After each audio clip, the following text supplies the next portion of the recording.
Pode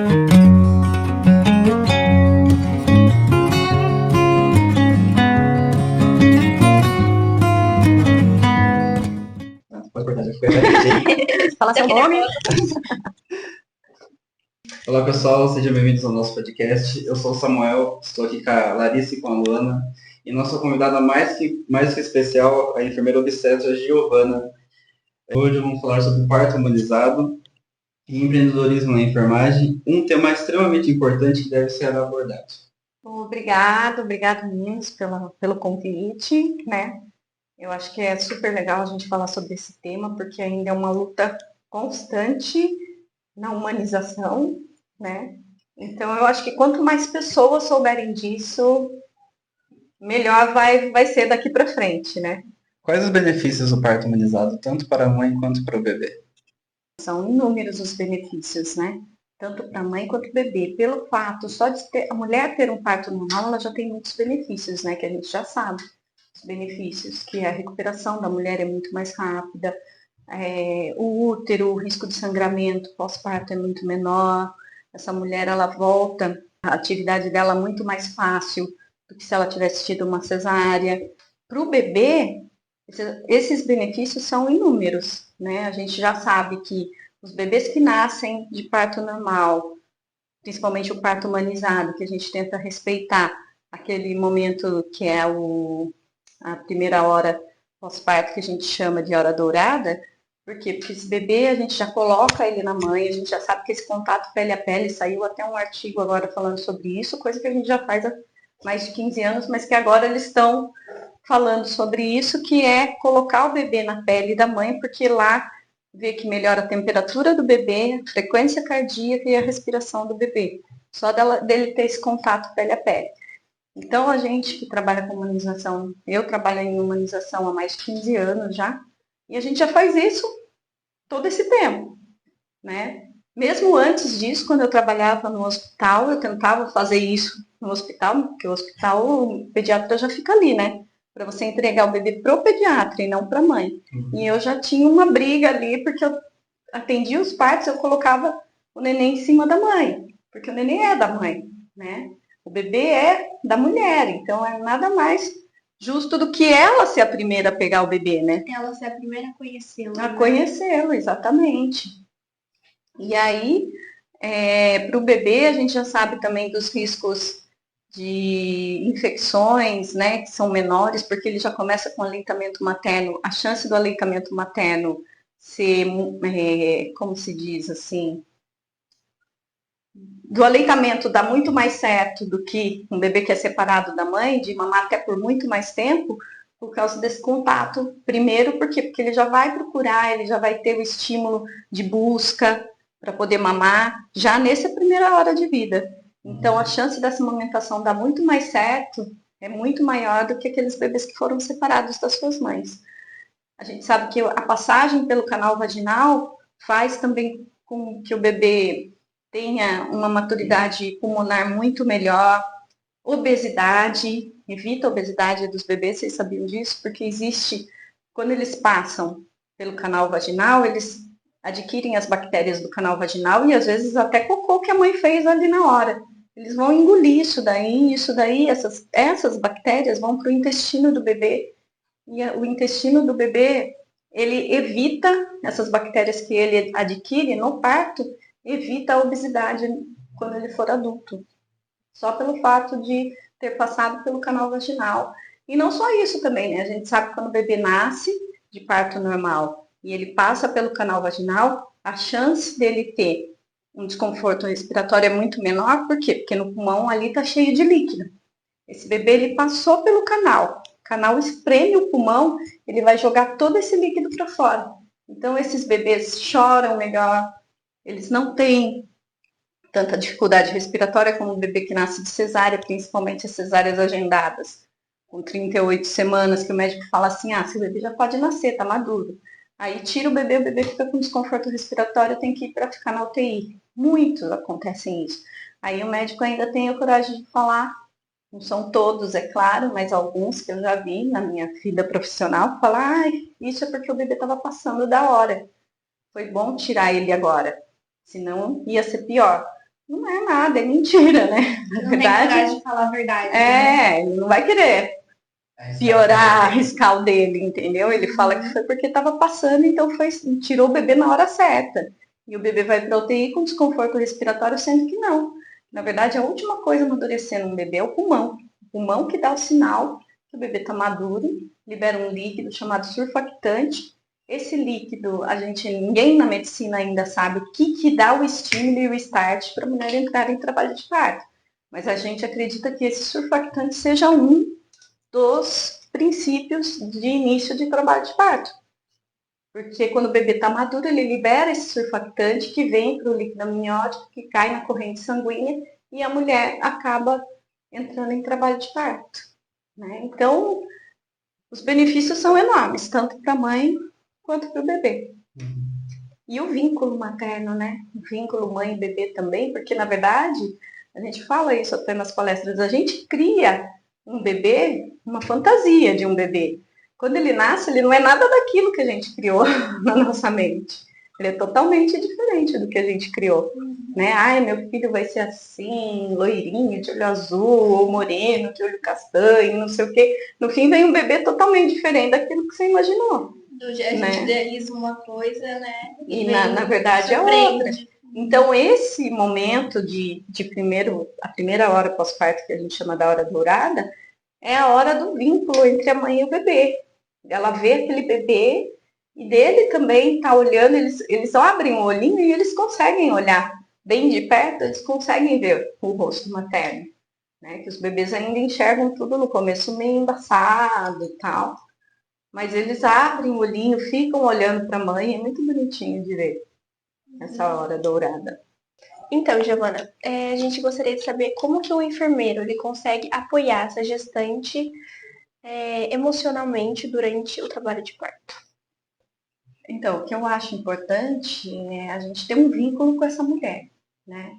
Eu, particularmente, gosto de conhecer as mulheres que eu atendo, pelo menos passar comigo no mínimo umas 4 consultas para a gente conversar bastante, passar as orientações, informações, para que no dia ela confie também naquilo que a gente está falando para ela, né? E isso vai dar um apoio para ela já também físico e emocional. O físico a gente vai estar ajudando ela ali em massagens, como se fosse uma doula também, que não deixa de ser. Sim. Na verdade, a gente tem a doula que atua, né? Que doula e enfermeira obstetras são atuações diferentes, mas a gente não deixa de dar esse apoio físico e emocional para a mulher também, que é massagem, conversar com ela durante o trabalho de parto, falar que ela está indo muito bem, que ela está conseguindo. Porque o que você fala de positivo, ela vai absorver aquilo. Agora, se você fala negativo também, ai, tadinha, que dó, ela não tá aguentando, ela vai arregar, ela vai falar, ai, não tô mesmo, eu quero alguma coisa, tire minha dor. Se você fala, não, você chegou até aqui, vamos lá, você olha como você tá incrível, olha, né? Exatamente, olha o tanto que evoluiu até agora. Você tá indo bem, você tá conseguindo, porque realmente a dor no trabalho de parto ela é muito forte. Ela é, mas eu falo para as mulheres, ela não é maior que você. Você consegue superar essa dor. A gente não pode deixar que a dor seja maior do que a gente, né? Que a gente tenha controle sobre ela. Então é isso que a gente procura fazer. Massagem, muita compressa, mesmo na hora do trabalho de parto, e isso antes também, né? Então criar esse vínculo antes também do trabalho de parto é muito importante para elas confiarem no nosso trabalho. Sim, que ela já te conhece, já tem uma confiança bem maior naquele momento, né? Exatamente. Giovana, você falou sobre a questão da enfermagem, o apoio emocional. E para a gestante, qual que é a importância de ela ter ali um apoio emocional, ela tá mais tranquila para ter um parto mais calmo? Qual seria a importância dela ter todo esse preparo físico e mental? Bom, faz toda a diferença a mulher que ela tem esse preparo, essa orientação, ela é mais confiante, né? Ela consegue confiar na gente, como eu falei, aquele vínculo que você cria. Então você fala muitas perguntas assim, Giovana, posso fazer isso mesmo? Vamos supor, se eu não estou com uma equipe imunizada e vou atender uma mulher no hospital, vou com ela para o hospital, elas ficam perguntando para a gente se pode mesmo fazer aquilo que estão mandando ela fazer, se não, entendeu? Elas confiam né, acabam confiando muito na gente, mas elas também são mais confiantes e elas também são mais, como se diz, brigam mais pelos direitos dela. Se impõe né? mais, Se né? impõem mais. Né? E eu falo para elas, eu não posso falar com vocês quando estiver lá dentro do hospital, mas vocês podem falar o seu acompanhante.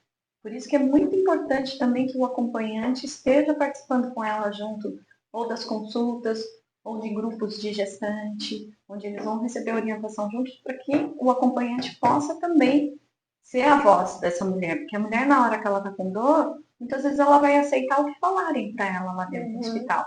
O acompanhante também entender todo esse mundo, né? Esse mundo de parto, que é novo, né? Para quem nunca trabalhou na área, para quem nunca entendeu, chega lá, cai de paraquedas, tudo que falam, ele vai acreditar.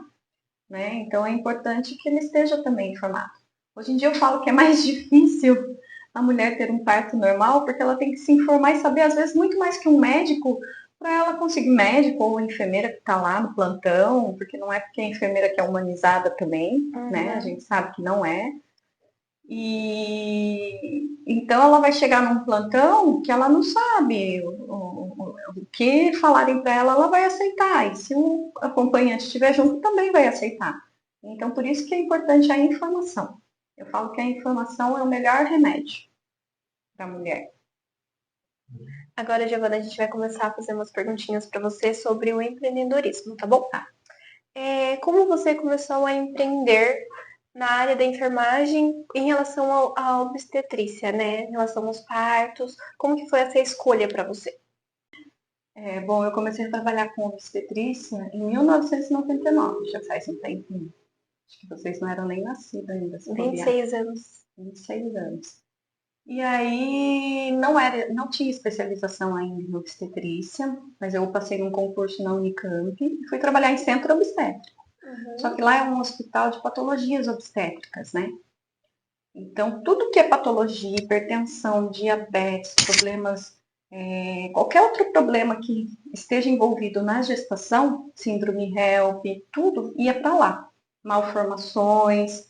Então, lá não tinha muita atuação das enfermeiras como enfermeiras obstétricas. Elas não podiam atuar atendendo os partos e tal.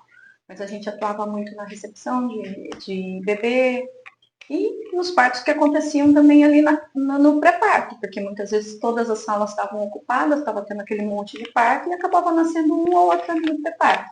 Eu falo até que as que nasciam melhores, sem laceração nenhuma, porque nascia na cama. E eu fui fazer especialização depois do parto das minhas 2 filhas, né? E aí eu queria muito ter parto normal também. Sempre pensei, eu falei, eu quero ter parto normal. Na época que eu fiquei grávida da minha primeira filha, eu até sonhava que eu estava no meio do corredor e que eles estavam me levando para cesárea. E eu falava, não, gente, eu não quero cesárea, eu quero normal. Dentro lá do hospital onde eu trabalhava. O meu desespero era tanto para não ter uma cesárea que eu até sonhava com isso. Tinha até medo, né? Tinha até medo. Não, era um sonho terrível para mim, né? Que eu estava indo para cesárea. Mas eu consegui ter meu parto normal. Tive lá na Unicamp, que eu falei, eu vou ter aqui, porque eu sei que aqui eu vou conseguir ter um parto normal, apesar ainda de não ser um parto humanizado, não trabalharem, né, com a humanização, porque voltando só um pouquinho, a humanização, ela não é só você ter um espaço lá com bola, com, sabe, plaquinha na parede de exercícios que a mulher pode fazer durante o trabalho de parto, se isso também não é oferecido para a mulher. Certo? Ele tem, mas não é oferecido. Tem banqueta, mas só para a mulher sentar de vez em quando, não para parir na banqueta. Tem bola, só para a mulher tomar um banho no chuveiro e sentar. Fazer mas não... um exercício ali e sair, né? Mas não é oferecido para a mulher, ó, fica na bola, rebola, vamos lá. Então tem muitos lugares que ainda são assim, né? E eu acabei esquecendo a pergunta, qual que era mesmo? Pode repetir. Como você começou a empreender na área obstetrícia? Aí eu tive minhas 2 filhas de parto normal, fiquei grávida da terceira filha.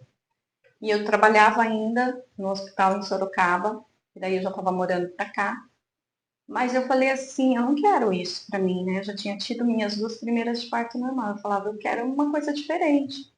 E eu estava assistindo um filme, logo depois do parto da minha segunda filha, ela estava com 15 dias, eu estava assistindo um programa chamado da Luciana Gimenez, não sei se vocês sabem qual era, um programa de televisão. E ela entrevistou 2 enfermeiras obstetras e uma doula falando sobre parto domiciliar. E eu já era enfermeira obstetra na época, mas até então, imagina, ela está com 20 anos. Eu nem, para você ter noção, a gente nem sabia, né, o que acontecia fora do hospital.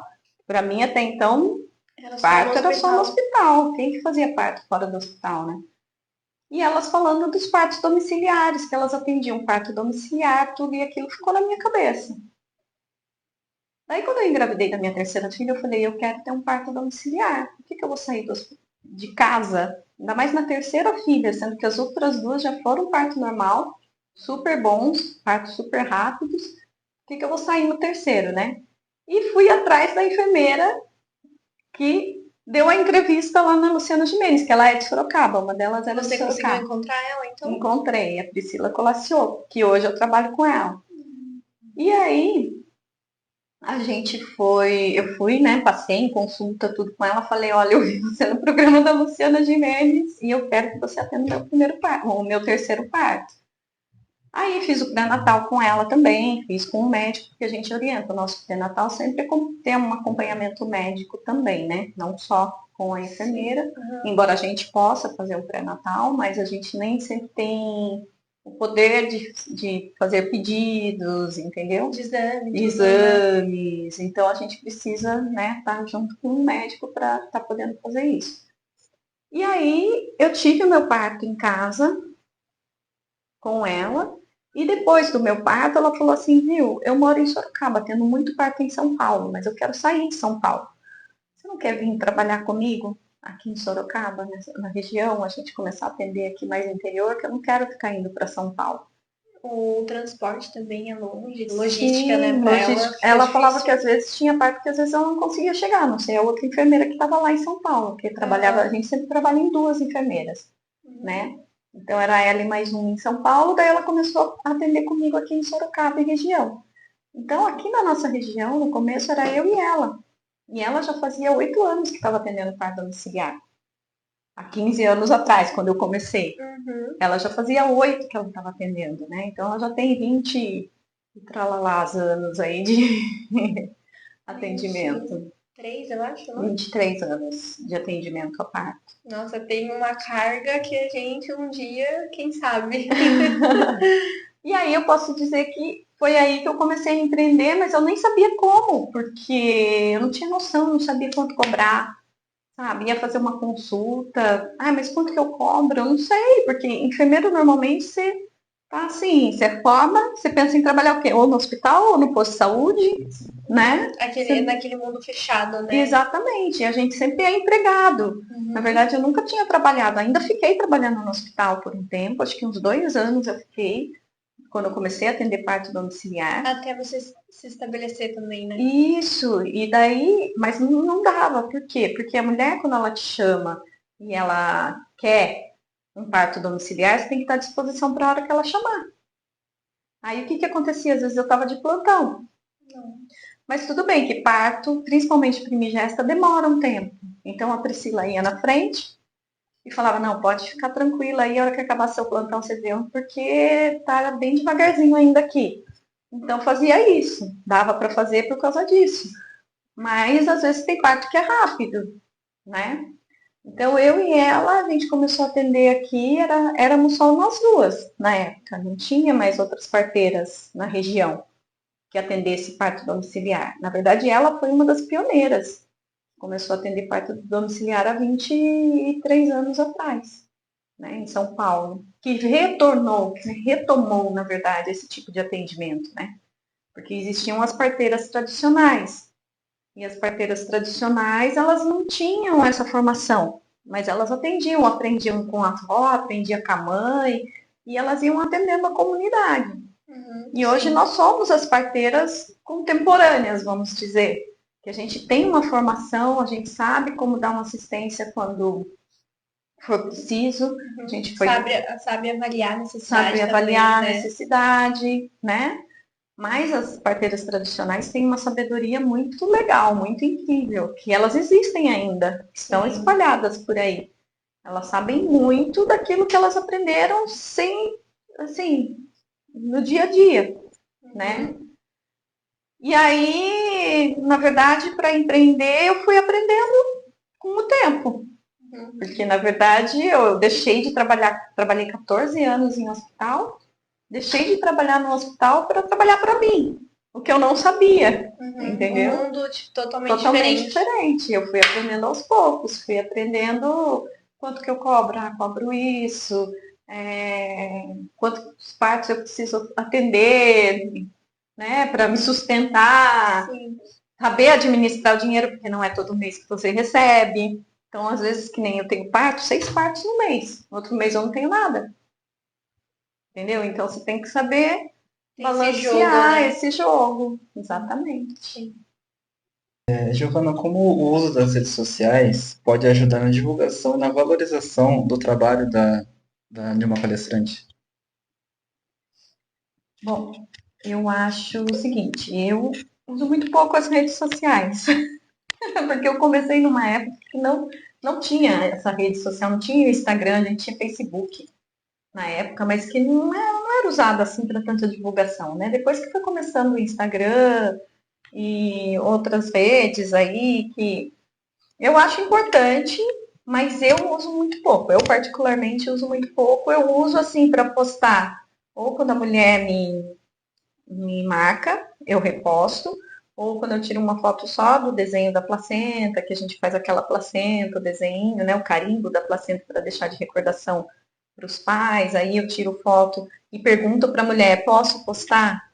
Né, se elas autorizam, eu posto, porque eu acho que o parto em si, o momento do parto, ele é muito particular, né? Então, cada mulher vai postar se ela quiser, porque se ela também não quiser postar nada e falar nada do parto, fica por o direito dela. Então, com relação ao parto, a gente não faz. A gente até tem uma página que a gente começou porque a gente é um grupo de 4 enfermeiras hoje, né? Começou eu e a Priscila, depois entrou a Mariana e a Karen.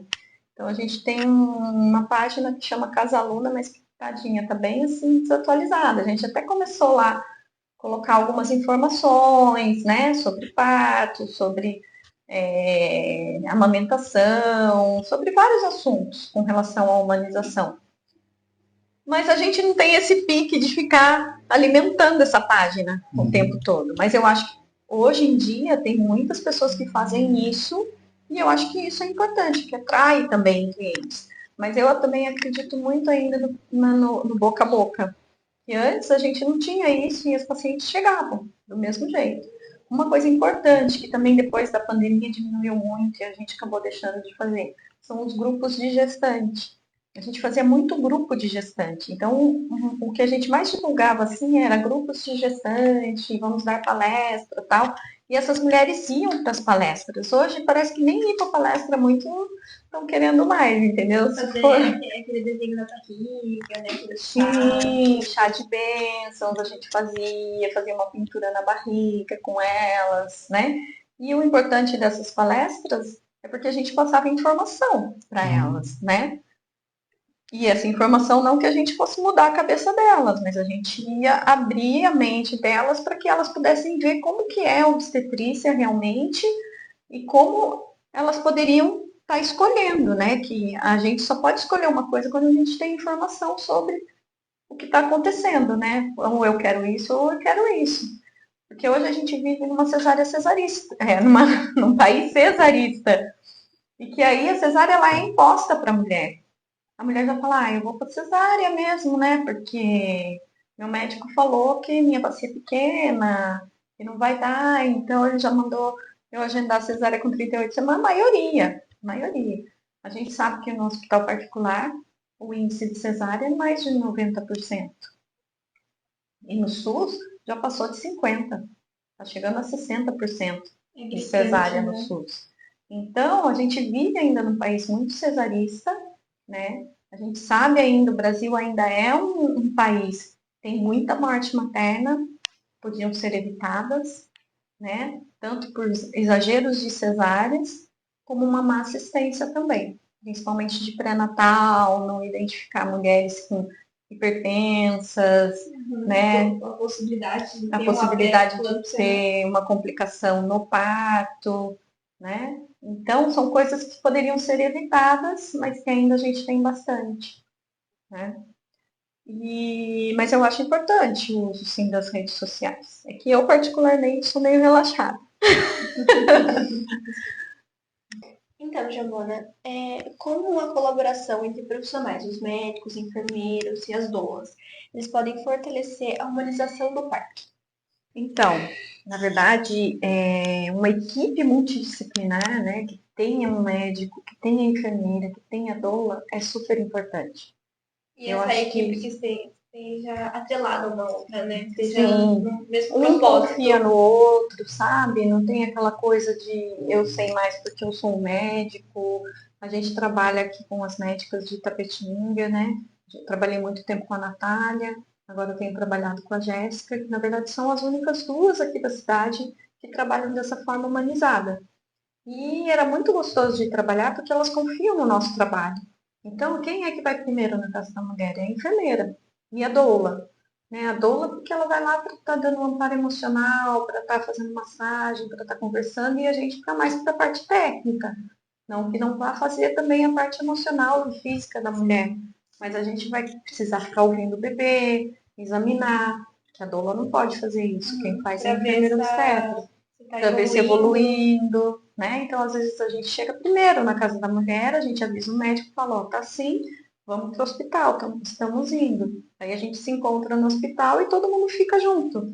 Mas é muito legal porque é uma confiando no trabalho do outro, entendeu? Eu confio super nas médicas com quem eu atendo, porque elas são super capacitadas e elas confiam na gente também. Elas pedem até a nossa às vezes, nossa orientação fala assim, ah, você não quer lá ver de novo, examinar e ver o que que você acha? O que que você... Que Porque, às elas vezes, confiam, né, nessa carga que você já tem sim. também, né, de conhecimento. Então, eu acho que é muito importante quem ganha é a mulher, sabe? Toda a sociedade ganha quando trabalha assim, né? Dessa forma. Na verdade, todos os profissionais ganham também, porque ninguém consegue trabalhar sozinho, principalmente com parto humanizado. Sim. Porque parto humanizado, que a gente quer deixar que as coisas aconteçam naturalmente, pode levar dias. Porque a mulher começa com pródromos e ela já fica ansiosa, fica ligando pra gente, fica mandando mensagem, daí alguém vai lá ver e a gente fala, não, ainda não tá na hora, descansa, se hidrata, come.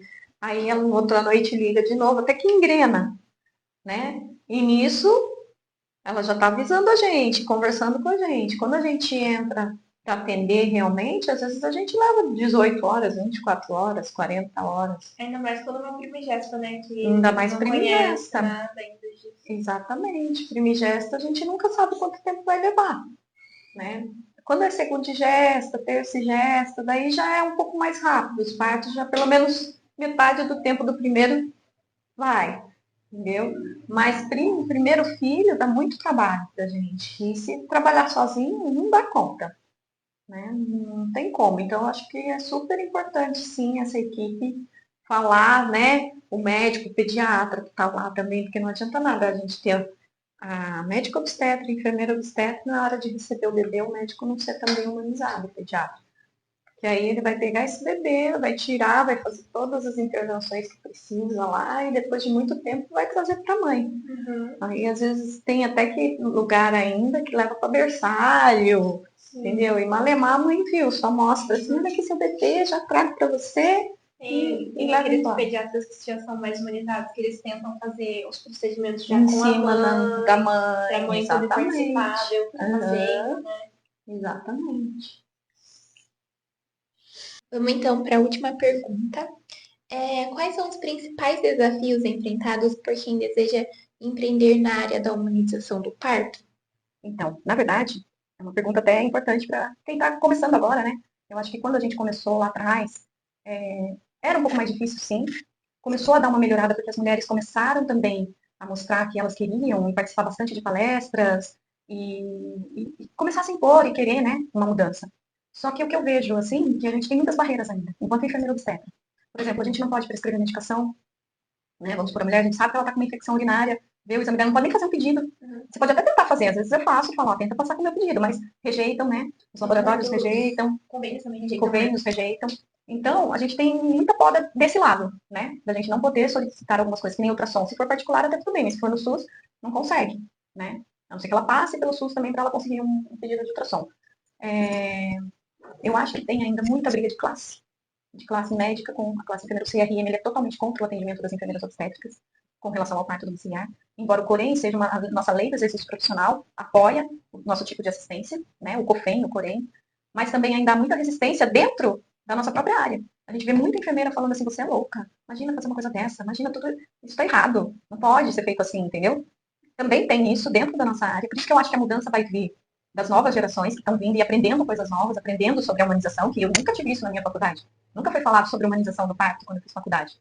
Então, eu acho que ainda tem muita coisa para mudar, além da gente estar num país muito cesarista, que é a nossa cultura. Se eu for perguntar para você, você nasceu de cesárea ou normal? Cesárea. Você.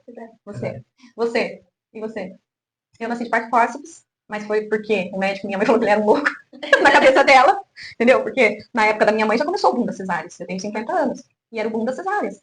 E aí ela falou que tentou normal, o médico disse que não vinha, falou, vou fazer um fórceps mesmo, e na cabeça dela foi horrível fazer um fórceps. E deve ter sido horrível mesmo, porque fórceps, dependendo de como se faz também, machuca toda mulher. Às vezes sem necessidade também. Às vezes sem necessidade. Talvez era só tirar a mulher da cama, pôr a mulher de pé, movimentar mais um pouco, porque o período exclusivo de uma pigesta é longo. Sim, às vezes esperar um pouquinho mais. Esperar um pouquinho mais. Esperar, né? Exatamente. Sendo assim que no segundo parto, a minha mãe não marcou cesárea. Minha irmã nasceu até bem antes do que tinha que nascer. Nasceu também pequenininha. Já porque ela não queria passar de novo. Normal, então, na verdade, hoje no Brasil, o que acontece? A gente foge das violências obstétricas indo para uma cesárea.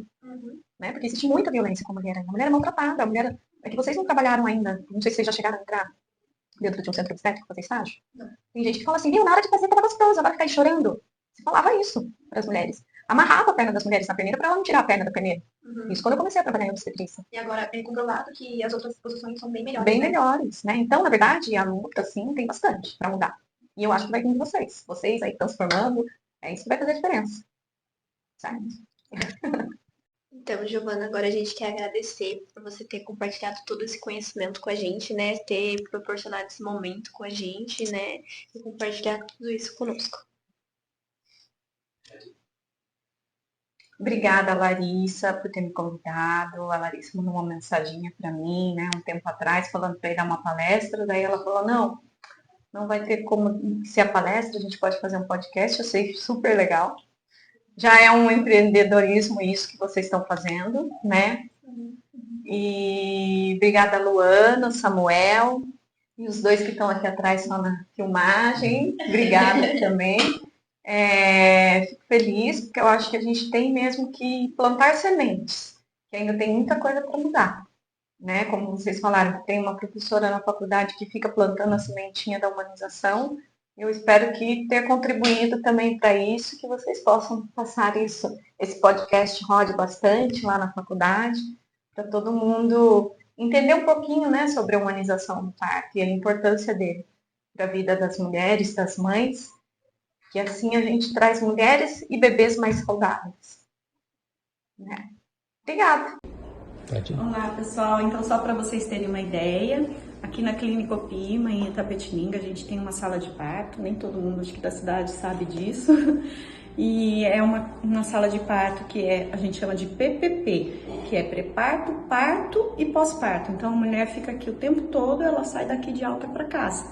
Aí a gente tem aqui uma banheira, que ela pode, né, ficar ali para alívio da dor, pode ter o bebê na banheira. Tem um chuveiro, bola, tem essa faixa aqui para ela se pendurar, para ajudar no agachamento e ajudar o bebê a descer. Aí aqui ficam as coisas para recepção do bebê, né? Oxigênio, tudo que precisar, a gente monta o equipamento todo aqui em cima. E é isso.